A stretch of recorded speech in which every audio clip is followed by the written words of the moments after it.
Hello, everybody. Welcome to the Media Show. My name is Nick Pallavito. I'll be the moderator today for the Media Show, and we're going to be discussing a very interesting and hot topic this week, which is Facebook versus Twitter, where apparently Facebook has decided to jump in and basically reverse engineer Twitter. So, with that, we're going to bring in from California, a former writer for Jimmy Kimmel Live, Rick Rosner. Rick, maybe you can Hey, give us but I'm some in insight. London right now, so You're doing what? I from California, but talking to you from London, England. Oh, you're in London. Yeah, Wow. but Okay. but you can't break into my house because we have a house sitter. Oh, okay. No, I won't do that. But the other person who's not going to break into your house because he's in Toronto is Sasha Starr, head of our famous show, Ukraine, Russia, and China. And then also from the left coast, the best coast, Jim Eade from the San Francisco area, who is a next door neighbor to Mark Zuckerberg and Elon Musk. So you can I give was us thinking about breaking into Rick's house, so You're going to fly down and I break won't into his now. house? Okay. Well, he's in London, so you can do it. And then, of course, our person that has 100 years experience in broadcasting, Mark Lee. And then we're also going to go down under to Australia, who's not here yet, but he'll be here later, is Shaquille Latmer, and Derek Whitaker. Whitaker, who is his friend, and Right. we've also got Jacoby. Jacoby has joined us as well, so Jacoby's floating around here somewhere Yeah, and he's all along those flipping lines, around along now, with his too. lovely son and all. I got a question for Jim and Rick, since they are our newest folks, since you just brought up the lovely things that are going on in the world of media. And one of the things that's going on in the world of media is, and we also have the Angry Geeks that have Faces and Heels, which is a wrestling show on Pod TV. But it is my understanding that some of our social media people are going to do a cage match. So I want to know if we're going to have a cage match between Jim Eade and Rick Rosner, since I think it's Mark Zuckerberg and one of the other folks are involved in a cage match and all along those lines. So definitely would love to see our thoughts around a cage match between I've seen Rick with his Rick shirt off, Rosner so I'm and not Jimmy, taking part in followed that. by it's going to be a doubleheader, because in the second match it's going to be a match between Sasha Starr and Nick Palveda. I think Sasha's got the edge in that match and everything, so we're going to have a double match: Rick Rosner against Jimmy and Nick Palveda against Sasha Starr in a cage match. Are you game, Sasha? I think you can take Nick. I'm good at taking a punch. I'm not good at throwing a punch. So That makes me feel better. What's the price purse? He's looking for the money. What's the prize? And we'll go split it, right, Sasha? Yeah. All right, there we go. We'll have a draw. Yeah. Right. Well. Trying to What, figure out the what prize are purse, your I thoughts, what are understand. your thoughts about Rick? What's your thoughts about our friend Mark Zuckerberg reverse engineering Twitter and competing against Twitter in his own space? What's your thoughts? I'm super lazy. Everybody's been saying you got to go here, you got to go there, you got to go to Threads, which is the Zuckerberg version. But I'm staying put on Twitter, even though Twitter gets more and more awful, just because I can't be bothered to move. My traffic is down 97% thanks to Elon Musk's, messing with the whole thing, but it's just too much trouble to move. Okay, well, you moved to London. What are you doing in London? Our kid just graduated from King's College London, so we went over to congratulate her. Oh, congratulations! That is Congratulations, yeah. Yeah. Well, what gave you or her the impetus to go to school overseas, which I think is a great idea?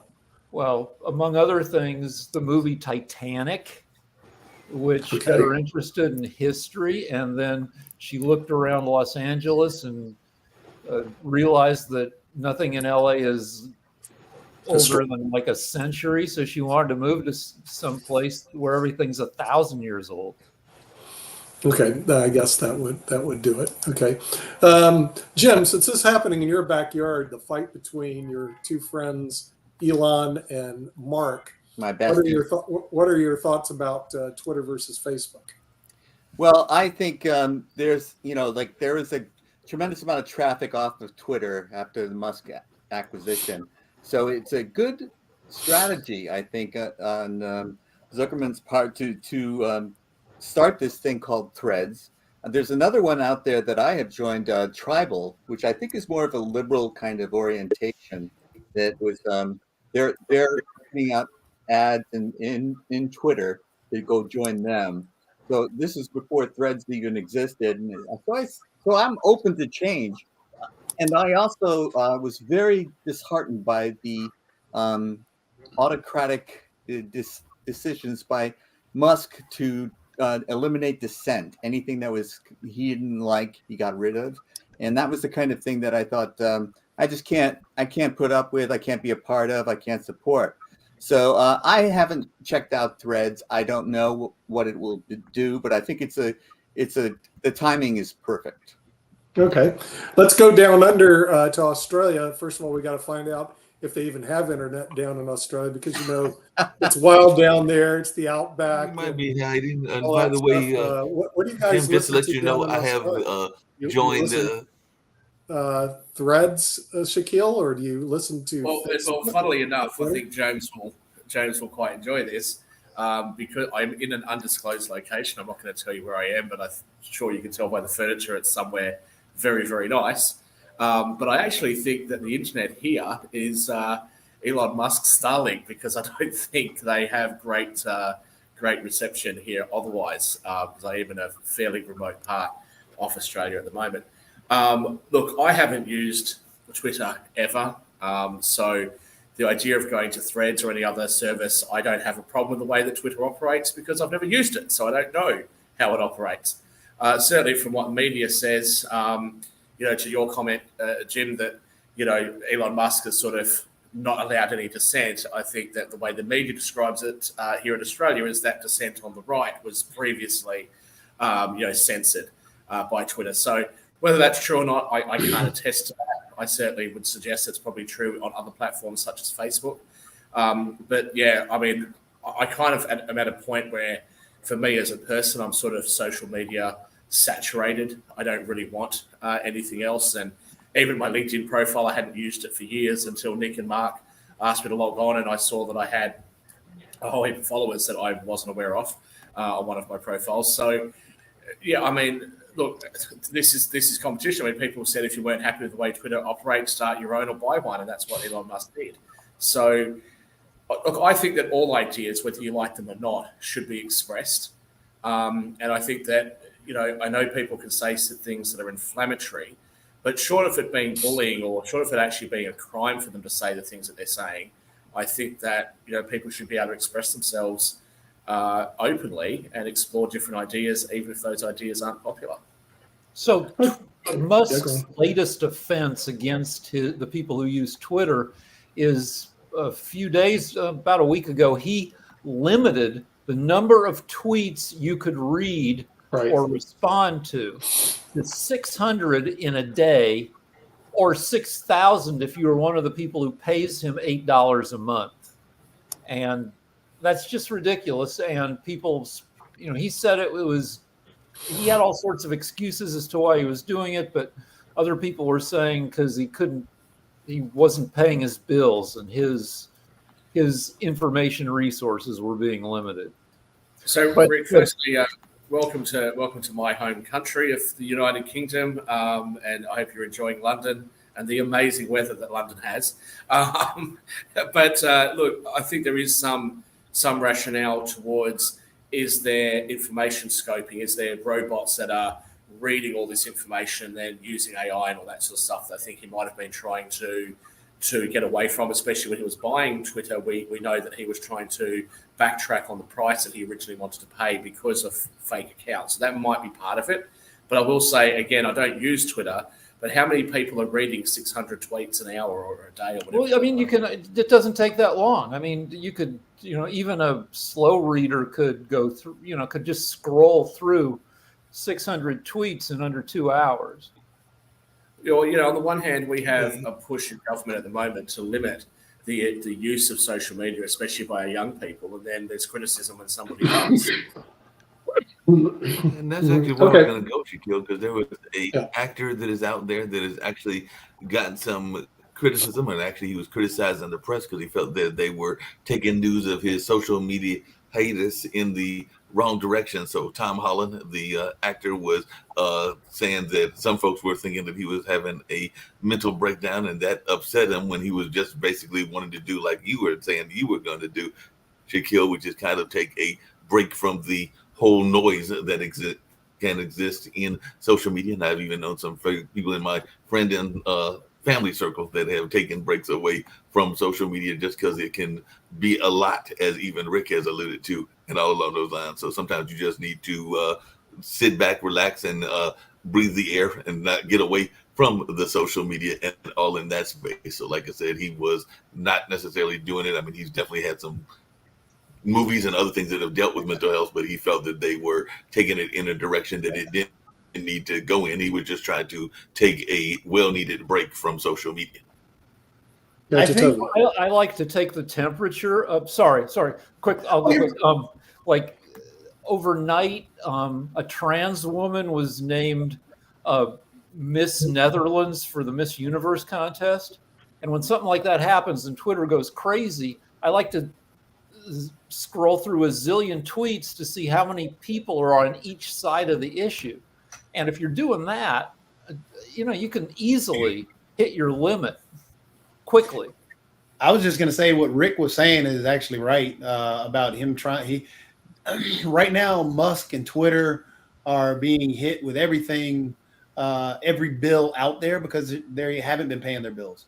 And so this was just another way of honestly trying to force people onto the another reason while he's trying to make people pay money to get that $8 or that check mark because they need to pay bills. They've been hit with that. But in terms of Threads is just fine.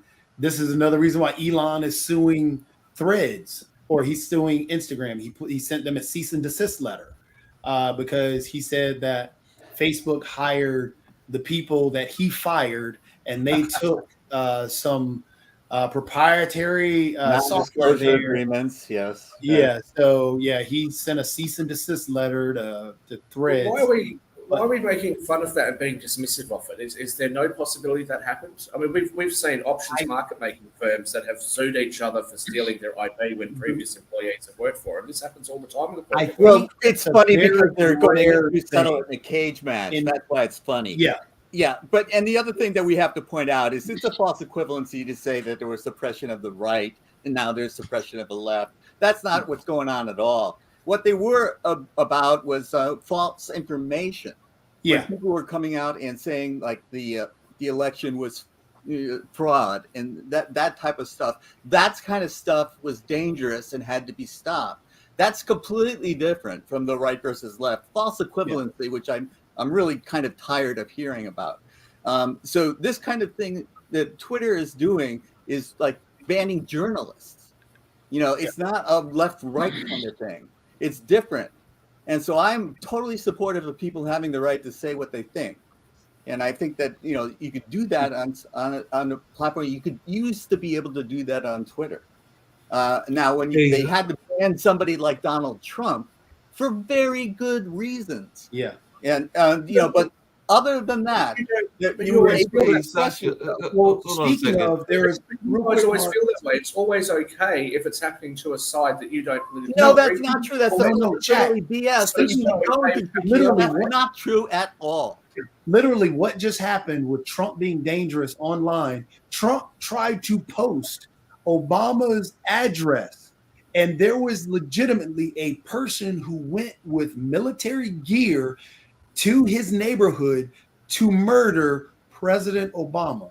He did that. That's Trump who did that. He literally, so that why he was banned, yes, he was doing some very bad things online, and it was a false information and riling people up. That's something that you would want. And you can't say, oh, everybody does it. No.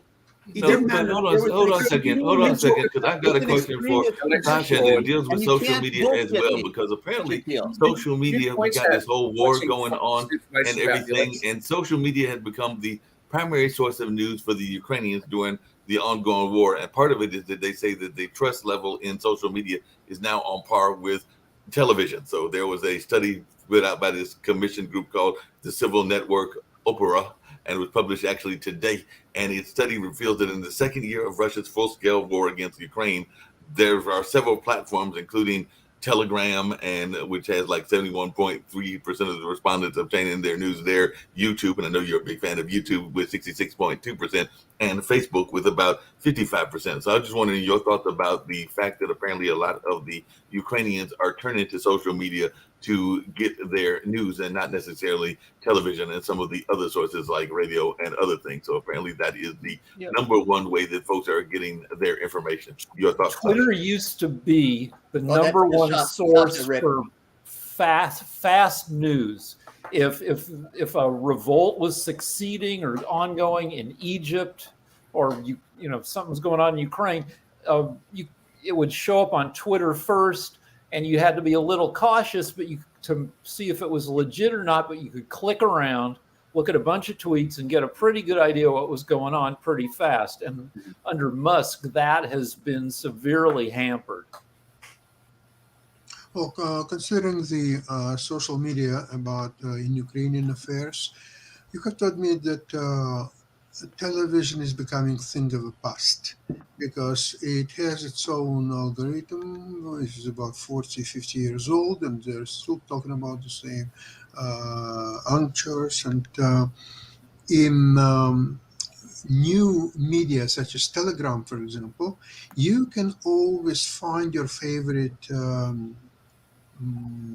authors, suppliers of information that you over and again figured out that what they're telling you is most of the times or all of the times is truth, and you become sort of trustful to this point of information. So there is a freedom of choice in social media, whom and when and about what you want to listen to, which does not exist in the world of television, of course, as you know that. Now, what about the Twitter and the threads issue? It's, in my opinion, it's mostly business issue rather than anything else. Look, Twitter went through, at one time it was a monopoly, nobody did anything like that. And I was always wondering, if it's such a great business model, why nobody else doing that? Apparently the answer was that it's not obvious that it's a great business model.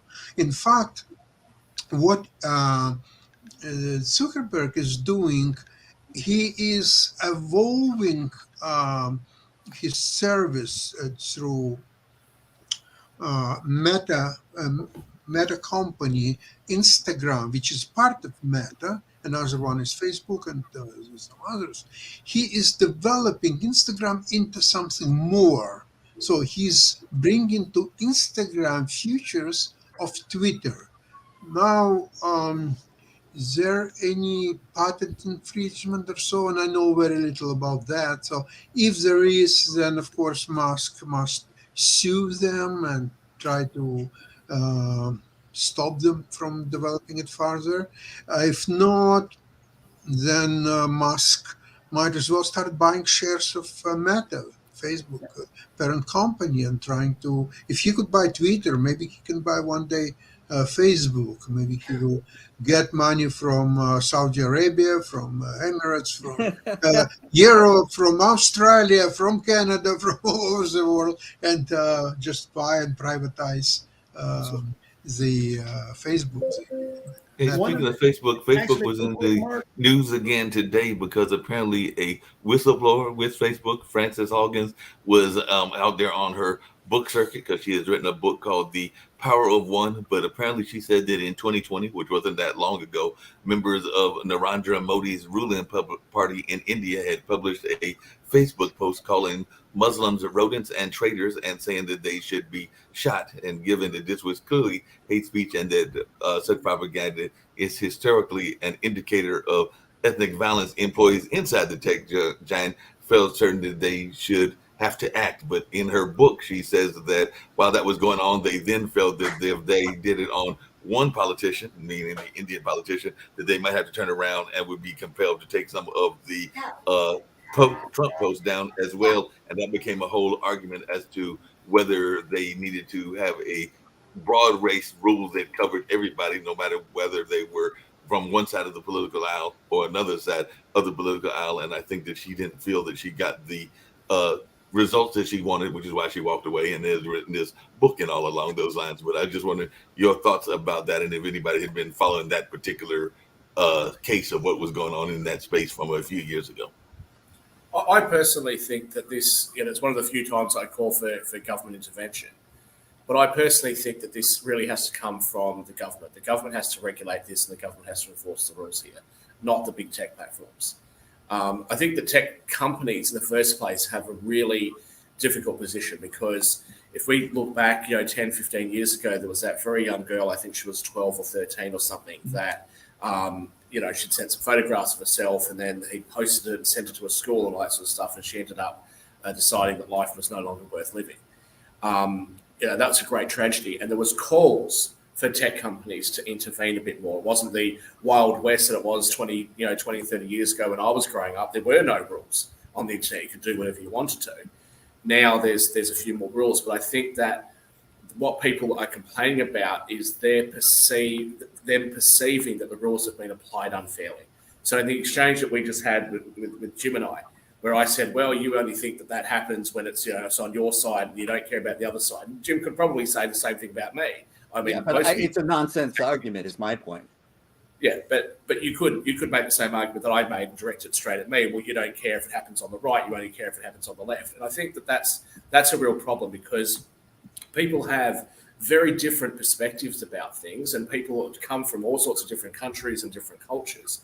And so I think that when media does intervene, this can become a real problem. And just to use the example there, what you mentioned there about India. So obviously I have Indian ethnicity. I'm many generations away from India and I don't speak the language, but many members of my family do. Now, our family come from Fiji. We've been in Fiji for a number of generations. So there is some separation between us and Indians that are actually in India.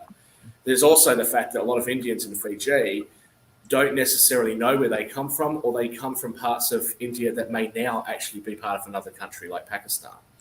So when political issues come up in those countries and big tech tries to censor some of those issues, it can actually have an effect on other people who are getting very skewed bits of information. And more notably is the recent inflaming of things between Hindus and other minority religions within India has had effects on major Indian communities around the world that doesn't get much public attention. So again, I think that really, if we're going to say that things are dangerous, or we're going to say that something's misinformation or whatever, I think we have to be very careful about who gets to make that determination. If somebody wants to tell me that the earth is flat, hey, I'm up for a laugh. I don't agree with them, but I don't really want to see their information and their posts being taken down, because I might want to hear what they want to say. I might find that entertaining, or I might even be believing them by the end of it. But that's up to me. Shaq, for the most part, I think we all agree on, the determination and so on and so forth. We have to be careful on that. But we also have to agree that there are things that should be taken down. Absolutely. And that are inflammatory and should be if you're not advocating violence, you're gone too far. So left, right, it doesn't matter. That's a nonsense order to start that argument that way, Shaq. You got to give somebody else a chance to come in. Yeah. And it's time that we said, okay, sometimes the government has to take a stand and define the rules in general, but the companies don't get a free pass. They can have, when you sign up, you agree to certain social media contract. And that says you do not advocate violence. You do not advocate X, Y, or Z. And the companies can then enforce it. So when you sign up for that. And if you don't want that kind of restriction, you can't sign up and participate in that social media. It's pretty straightforward.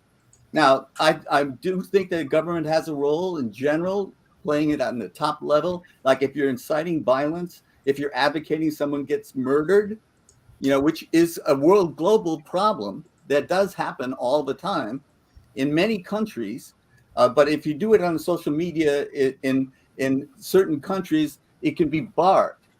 and that's the government can have that restriction, but the tech companies don't get a free pass. They've got to enforce it too. No, speaking of free Exactly. passes, Jim, Exactly. how can you do that when there are the tech companies and particularly the social media companies are becoming so big? I was actually just reading an article recently in Forbes, and they were talking about the latest Super Bowl that we had, and Doritos paid like 14 million for 60 seconds of Super Bowl time, and that's definitely some good money that they spent, and they definitely got the reward. But apparently, at the same time, they did a TikTok challenge, and they paid some big influencers to participate. The cost for that was minuscule compared to what they pay for a regular commercial. It was like estimated at $550,000, but that challenge generated 33 billion sponsored content views for the creators and 13 billion hashtag views. So we only know how much money they made in terms of profits and everything, and that was from a social media challenge. And there are a lot of these challenges that go out. Some of those challenges can be, we find out later, dangerous and all in that space. I don't think that's There are ways to regulate these things, and there are ways to make judgments on there.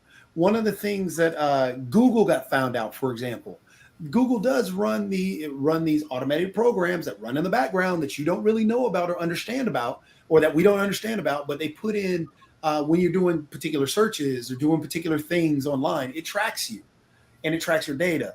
And it also based on whatever you decide that you want to, or whatever Google decides that you should and shouldn't see, or what what's paid for in your Google Pay ads, that stuff can come up based off bots, based off programming, and so on and so forth. So a lot of these companies can monitor or have the ability to monitor and actually check on these things, which is done. For example, music. Mark, you're big into music. You have those. What is it?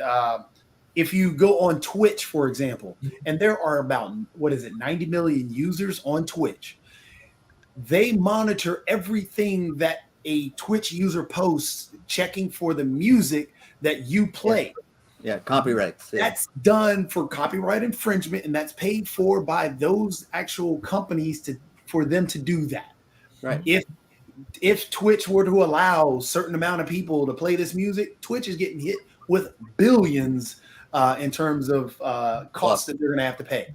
But Jacoby, my issue with that is that there are too many, because even here on this network, we've gotten hit with what you're talking about, because there are folks that are involved in that music. They own the right to the music. It is their music, but still those bots that you're talking about are hitting them and violating them and going after them, even though it is clearly their music. They own the music. They own the rights to the music and everything else. And I know that even here on Pod TV, we have been hit because we've got some folks that are actually having their own music that is hit.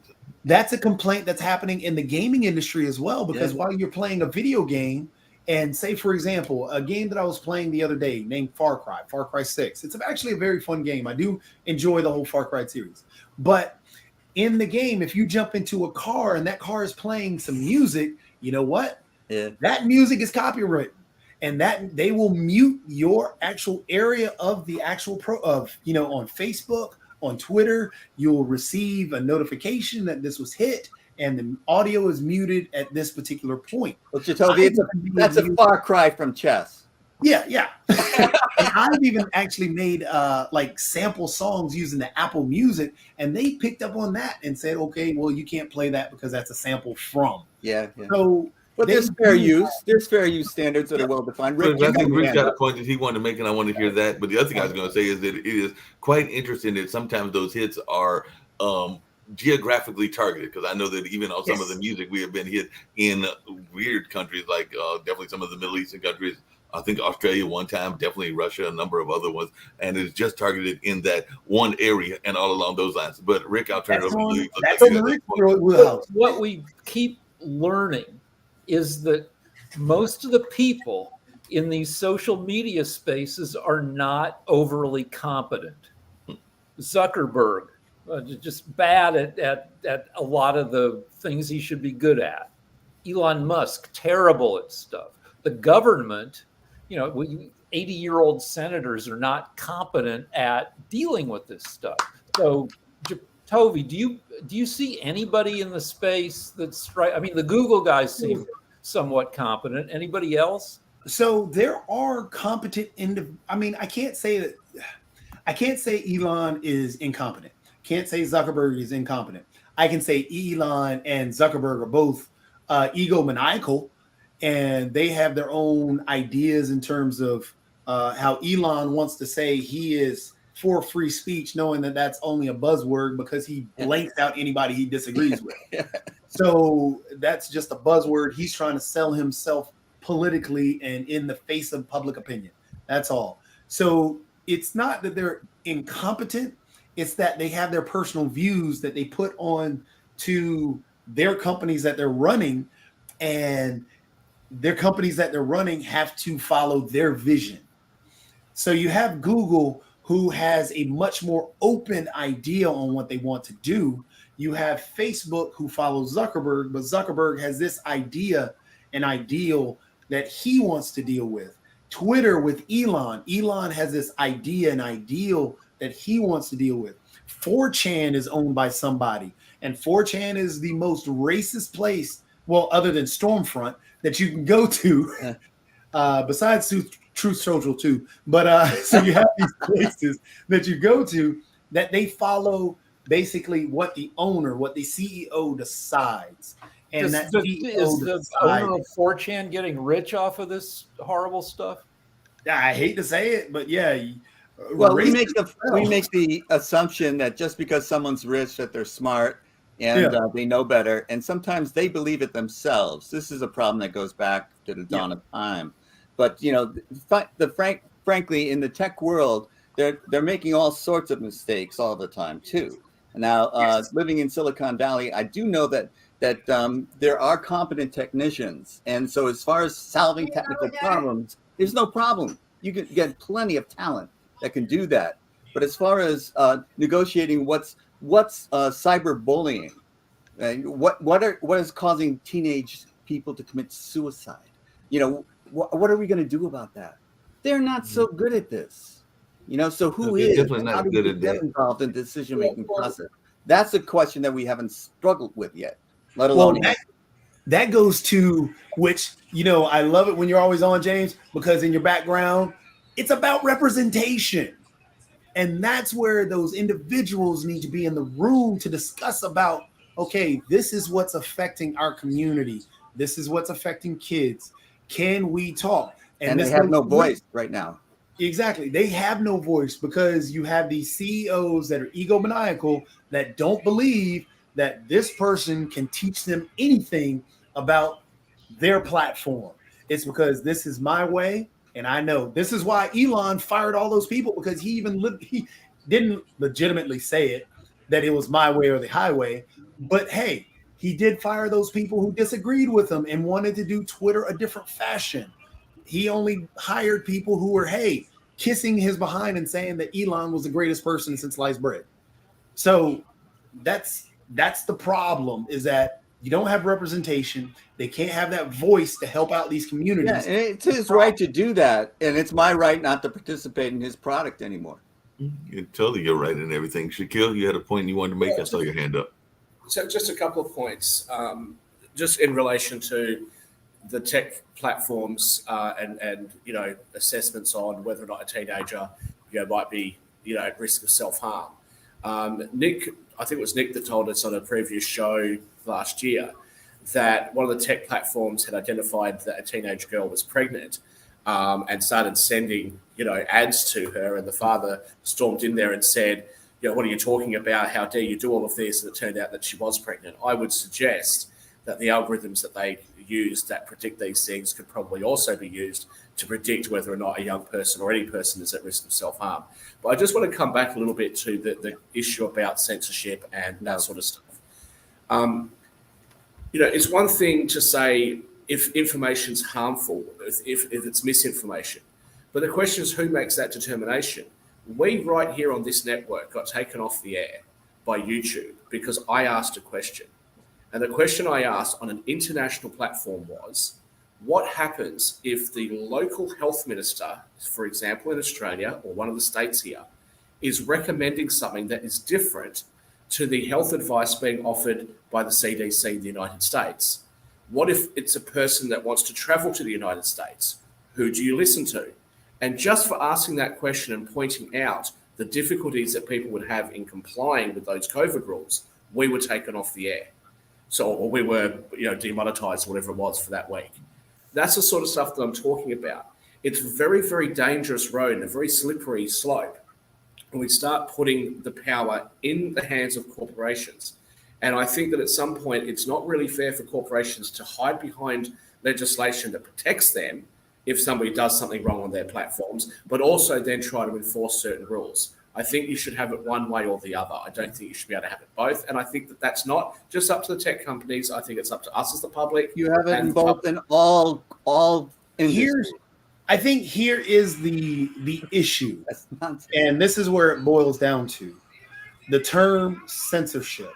And James, you talked about it earlier. When people join these platforms, they are private entities, and you join based on you.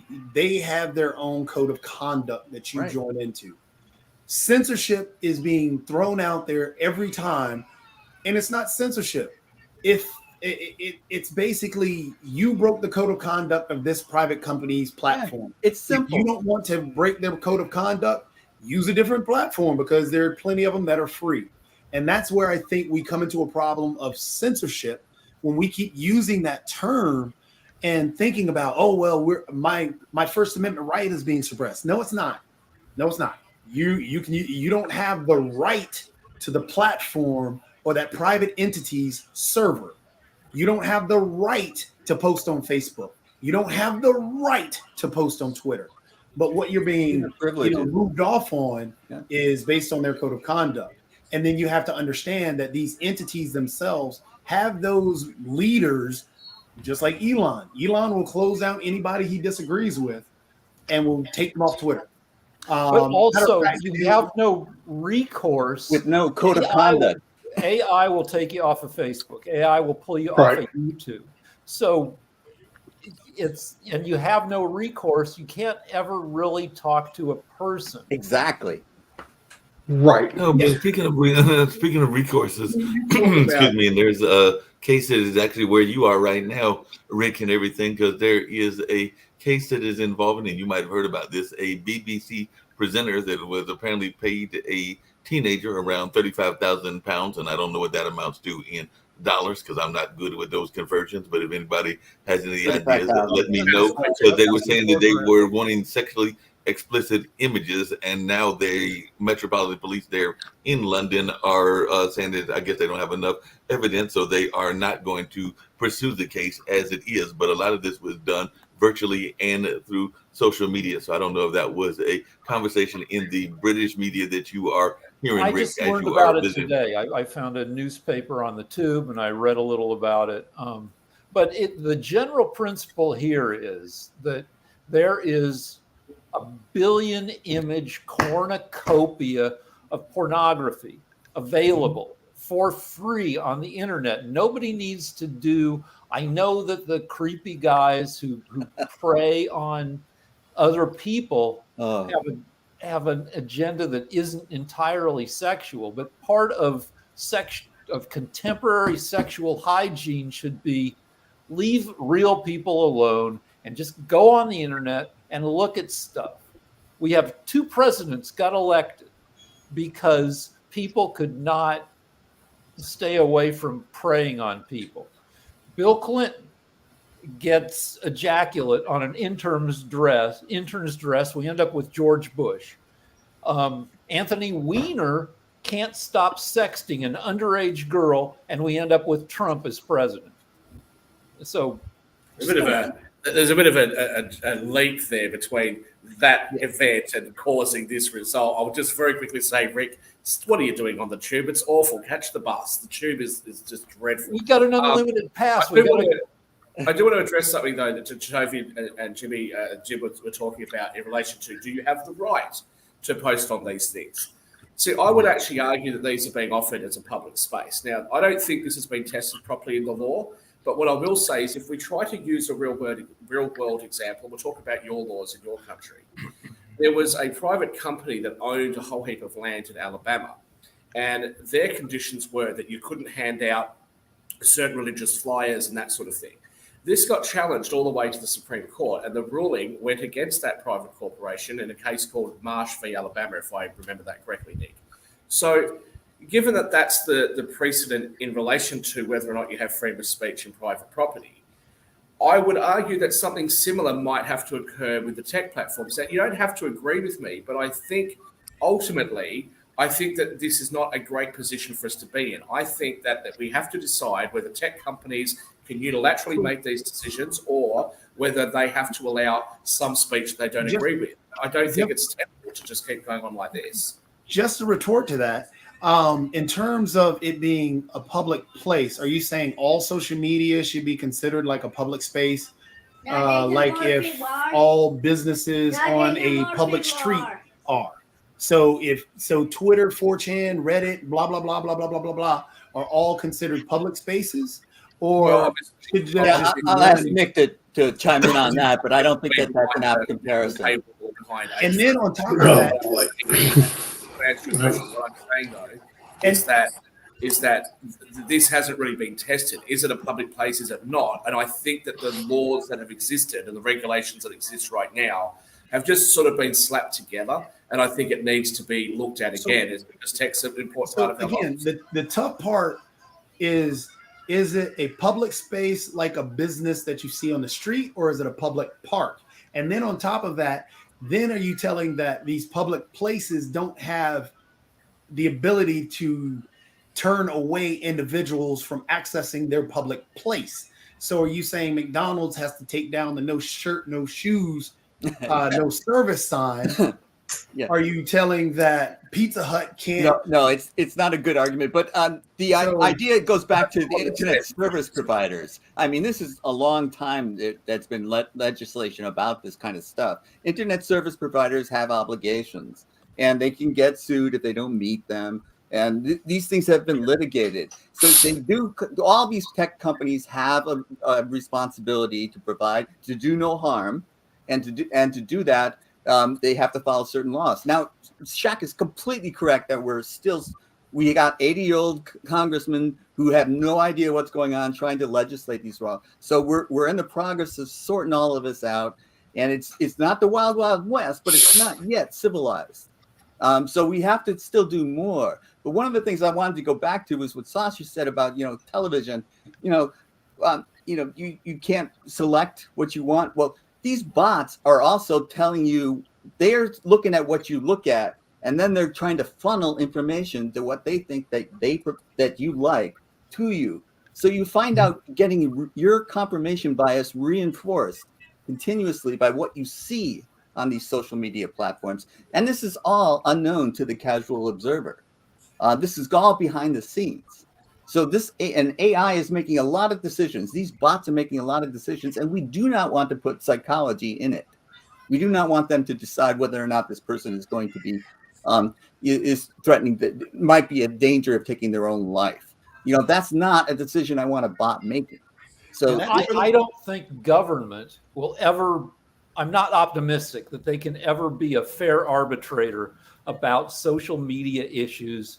And my argument for that is abortion. It's been an issue for 2,000 years. When life begins, and we're no closer to, legislating that, in a way that people find set. So how are we going to, if we can't solve a 2,000-year-old issue, how are we going to solve a 2-year-old issue? And I think for individuals, somebody needs to invent, maybe somebody already has, a social media concierge for somebody who's lazy like me. That's most people. Negotiates all the changing landscape, because social media collapse all the time. Friendster, MySpace, they go away. And if I had a little Jiminy Cricket, hold on a second, and Toby can correct me if I'm wrong, but there are a couple of those aggregate kind of services that you are talking about that exist. Hootsuite comes to mind. There are a couple of other ones that will definitely help you navigate whatever your social media lanes are. They will actually learn the new ones, like the ones that are existing with Threads, and they will help you congregate these places all in a designated location. Like I said, I mentioned Hootsuite, but there are several others that exist out there as well. Am I not correct, Jatofi? Yeah, there are tons of them out there. We're actually using a platform that does that. StreamYard, you can decide on what platform you want to go to social media-wise, media-wise. So you're able to do that. Twitch allows, different applications to send to Twitch. And StreamYard does. Yeah, so Yeah, StreamYard. yeah, there are tons of those that actually do that. And I agree with Rick. It's going to be almost impossible for government to give that heavy hand of, okay, what can all the platforms do? That's why it's important to be a public service.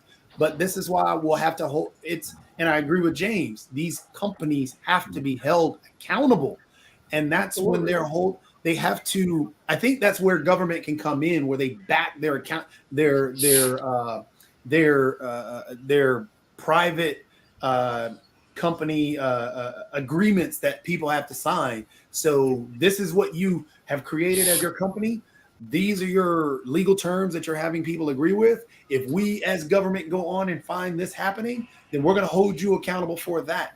That might be the only way, because a government entity is not going to be able to maintain or keep up with, the 700 million users on Facebook to the billion users plus. It's all changing. Like we all used to have AOL email addresses. So exactly. Come on. It's all gonna Jim, change. you remember that old saying, "Got mail"? That was AOL, and I don't know anybody that definitely does the got mail thing right now. When you would get the automatic email, and now there are other ones that have definitely replaced AOL. Even though I do know some folks that still have their AOL accounts and all along those lines. But Nick, and I know that our other co-founder would be feeling that we were being remiss if we did not bring this up as we're talking about social media, because it is my understanding that sometime this month it will be launched to the public. There are some of us here that are part of the beta test, but there is one as part of your plan, Nick, to take over the media landscape, and all of that lines now part of that it is existing called Chatter. So we have Pod TV Chatter that is the new social media landscape, and if you want to bring that up since Kim isn't here, and all along those lines, I felt that I needed to bring that into the conversations that I think in late or late July, it will be launched to the general public and all in that space. But that is my understanding. If I am incorrect, please correct me. You're correct. Actually, we reverse engineered Facebook, which that's the reason I'm watching this case very carefully, because it deals with stealing IP. If you notice what happened, Zuckerberg, in his infinite wisdom, decided, hey, I'm just going to steal the IP of Twitter, which is what he did, and recreate it. Well, we already stole the IP, or how do you say reverse engineered? I hate to use the Counselor, plead the fifth on this. Don't. Yeah, right. We reverse Allegedly. We reverse. It's fine. There's open source software. You're good. Yeah. Okay, we're open source. Yeah, we're good until a court tells us we're not good. Okay, but we actually did take the how you say it? We borrowed. We reverse engineered Facebook. So actually, and I looked it over in beta. It's operational right now. We haven't really made it publicly official because we're trying to work out some bugs. What would be a bug? Getting a photo on from your cell phone to the platform is a bug. You can get the photos on from your mainframe, but not from not from your cell phone. Things like that. That's a bug. Also, just to point out, Nick, you use the term mainframe to talk about a PC. Yeah, PC. Okay, PC. Sorry, I'm showing my age. Lawyers. Hey, I used to program those mainframes, man. But I was listening to the conversation. What we found out after doing this for 3 years now is that every one of these outlets that we beam into behave differently. I watch a lot of our programming on LinkedIn because LinkedIn has never shut us down. Facebook, I had 4,000 people removed from my Facebook arbitrarily. This went bang. We didn't like what we were doing. YouTube, we've had channels on YouTube, but we have 100 shows. So Jim's show says something improper, we get a strike. Then Mark's show, who had nothing to do with Jim's show, something, strike 2. And then one other show, Rick does something wrong, strike 3. Then YouTube takes down our whole platform. That has happened over and over again. So we in other words, our whole channel. Roku, we own 3 TV channels on Roku. Right now, none of them have shut us down. So Roku, but the problem with Roku, somebody has to have access to Roku, which is only 60 million people, and have to sign up from Pod TV to go onto that. And then Vimeo has 220 million. They deliver our biggest results. Last year, we had 2.3 million views on the network. And it sounds like a lot when you have 100 shows, and also on social media, 2.3 million is nothing. You know, there's some people that get that in one flip of a wrist. So, you know, Nick, really quickly, I have to interrupt you because it's something for Sasha. By the way, Sasha, I just wanted to let you know, I think it was one of the shows that me and you and Milan and others were going back and forth. But in looking at the latest Vimeo, I think it was from 2 weeks ago, you will be glad to know that Modern Investment was the #1 show in that time and everything. I think it was from the one that we did about 2 weeks ago that Jim was also on as well. So in that particular conversation and the back and forth, it was in the top, and the shows go back and forth. But then but it hit #1 on the number one. ratings. I saw Modern Investment. Back to that issue of YouTube taking you down if you've had 3 strikes. Is that not a concern to everybody that you're not able to have that reviewed? You can't say, look, you know, this is unfair. This has been applied unfairly. The bots they took can it shut down. you down. I mean, that's The bots took it down, and when you try to the bots on YouTube and Facebook have taken us down many times. You That's can what I was- appeal, but the appeal is You an may not automatic. even get an answer. I don't know that anybody's ever won an appeal because I feel like the appeals are handled by somebody who's way overworked or by more AI. more AI. Yeah. I mean, Yeah. I have an idea for Pod TV. We should be the first network to offer a bikini girls filter. You have 7 guys talking here. If you could replace, we'd all be saying the same stuff, but if you could replace our faces with bikini girls, or if people wanted shirtless firemen, have the discussion conducted that way. But by the way, that's possible, Rick. I was looking at some AI computer People are doing generated that now, people programs With different that windows. you can buy, and we can all be replaced by glorious looking models. It would Okay, improve so- the discourse. Yeah, so Toby has a point he wanted to make. So, Toby, we'll be gone, and all your bikini clad women will show up, and it'll all be done on AI, and we don't need us anymore. No, So- we have to say the words, but the words come out of some 26-year-old impossible. No, 20-year-old Barbie. gorgeous blonde will be the yeah, I one. think that goes on regularly on Twitch and OnlyFans. But Jacoby, you had a point that you wanted to make on what we're saying. I think those programs exist So, today, by the way. Just to point out, I mean, I did actually win a couple of the copyright things that dealing with Facebook and Twitch. But Mark, I just put in the background how Twitch does their copyright infringement things. It's shared in one of the screens. Yeah, I'm bringing it up right now. So right there, if you look over in the yes. corner, this is what they talk about, and this is how their copyright setup is. Is that, I mean, right now I have no copyright strikes, even though I played a game last night, for example, where it says muted audio. It's because in that game there was a section of the game where it started playing some copyrighted stuff. So their bot picked it up automatically. But if you look, it says Twitch complies with DMC or DMCA, a similar law and similar laws worldwide. Digital Media Copyright Act. Exactly. We receive a DMCA notification that targets your content on your channel.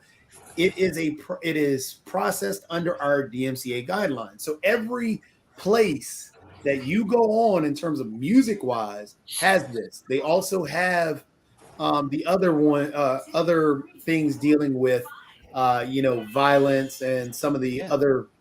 See, the tech platforms are the only ones that can find this, and their governments can't.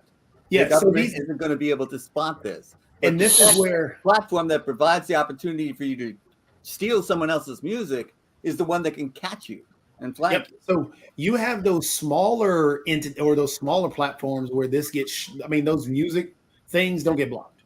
And Right. just what you're talking about, James. That's where that music is shared. That's why Pirate Bay was huge. That's why all these other LimeWire, I think it was, There's tons of sharing stuff out there where you can pull and get that digital form if you want to. Not advocating for it, but it's there. And this is why these companies existed, and this is why these companies started pushing for this portion of it. But in terms of the other, Shaq, I think you were talking about being concerned about being knocked off. Well, they have to have them. And these things, because it's not our fault that, you know, something gets put up and then we're not advocating for it, but somebody else did. So it's just like any other business. These the metal detectors didn't get put up for me. Yeah. I'm not Are you sure? And Nick, we're I not want sure to about remind that. Are you, you sure about that? Jim, way back Jim in the and 90s. Sasha, Jim and Sasha, I know we're winding down, but I have a very important question for both Jim and Sasha. Jim, is Scarlett Johansson going to play you if we go by Rick's plan? And I would Sasha, love is it. Miley Cyrus going to play you? So who's Scarlett. playing? I thought I'm maybe all Scarlett over Johansson that was going one. to play you. Yeah, I got Scarlett Johansson every single day. But Hey, you know, remember- Nick, I've remember been playing with that free internet technology. server and the Yeah. internet chess club that the ICC and the Fix back in the 90s. This I was all remember the that. open source versus, you know, I'm profiting from it. The same discussion was happening 30 years ago. Mhm.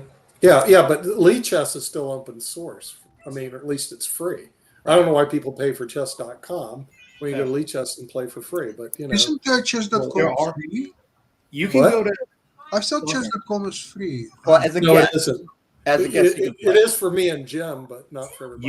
you can go to the Epic Game Store and get battle chess and all other various forms of chess for free as well. Same thing on Yeah, Steam. yeah, but you can't play on the Chess.com internet in real time against Chess.com is 50,000 free people. to play. It's about whether or not you want subscription to lessons and unlimited puzzles, things like that. I just want to say very quickly to Toby, my comment was about free speech. The other issues that you've just brought up in relation to copyright strikes and things like that, it would seem to me that these tech platforms should be able to provide a service to you where if you're playing a game and there's music for a short period of time, which is part of the game, which is part of the copyright, that they automatically mute that for you and just let you know that that's why they've done it, rather than saying that you might have accidentally or unknowingly, you know, breached copyright rules, and then all of a sudden, 3 strikes, your account gets closed down. I mean, So just to touch on that part, Shaq, You go actually what has happened is that the gaming companies have already attacked that problem. Yeah, the gaming companies that's the growth. themselves That's have what we're in. placed on an option, a quote unquote streamer option in many of the games, or many of the newer games have that streamer option. So when music pops up, it's actually not the same music that actually gets hit. But some of the older games, they don't have that yet. So so the actual gaming companies themselves have tried to help out the streamers to have an actual, if you're going to be streaming, they have a quote unquote streamer option in the game. So it protects you against that. Hey, Well, Rick, I know we're winding down, but I think Rick had a last second thing that he wanted to bring up. By the way, Rick, we're going to have Megan Thee Stallion play you and everything. So Megan Thee Stallion will be covering you and all along those lines. Thank you. But I prefer the muting that Twitch does to what YouTube does, which YouTube can destroy your content if you get 3 strikes, and that's the only place you've kept stuff. That stuff you can't get at it anymore. Can't get anymore. That's what happened with that's Twitch. So when Twitch first installed the whole guidelines, before they did that, there were tons of people putting it out there from DJs on. But then once it hit, which was, a few years ago, they deleted catalogs of streamers, even the $1 million streamers. They had deleted their whole catalog because, again, at that time when that DMCA was hitting every streaming platform, these companies, YouTube, Facebook, Twitch, all these big companies that were allowing streamers on were trying to figure it out. And they didn't want to get hit with that litigation. So what ended up happening is this is what Twitch came up with. Google actually has a strike situation too. So does Facebook and Instagram. But they were all trying to figure it out. So it's not that YouTube was the only one that deleted everybody's catalog. No. Twitch did the same thing. Did the exact same thing. There's so many streamers that were so upset. And that's why they left Twitch. Part of it is the storage. Like right now, one problem that we have, and I talk to Mark all the time, because we have over 3,000 hours stored on Vimeo, and we store a lot more on YouTube. But guess what? We run out of storage. Yeah. There's like 7 trillion gigabytes, and so we're constantly deleting content because we just don't have storage capacity. And I think YouTube's the same thing. They don't want to store the videos, so any opportunity they can strike and obliterate the video. You can back it up to VHS. It's money. Yeah, back it up to VHS. Thanks, Jim. Really, Nick, what it boils down to is money. And when you're That's trying right. to You need money for storage. Yeah. Yep. If you want more storage, you pay for it. Yeah. Right. You can have Some it. additional storage and That's what it is. I know we're going to wind down, but Yeah. since I was having fun with everybody, Shaquille, you're going to get Taylor Swift. Nick, you're going to get Janet Jackson. I think that I'll give Jatovi, Beyonce, and I'm going to take somebody a little bit obsolete, but they are fun. I'm going to take Sheila E. So that is who we'll all have and all in that space. But I really think that you'll do good with Taylor Swift. It's just a matter of time. We're all going to be replaced by AI. So everybody here is going to have to deal with it. At least the people there will be the bikini blondes and stuff that Rick Rosner wants to see. Not us anymore. We're going to be. Well, I've got a face made for radio, so go Yeah, ahead. you're doing well on iHeartRadio. So anyway. And also I can start Spotify. singing all the single ladies if you want me to. Go for it. Hold Get that muted thought. for copyright. Hold that thought. Hold that thought, Yes, young and man. we'll see you all next week on the media show. Bye bye.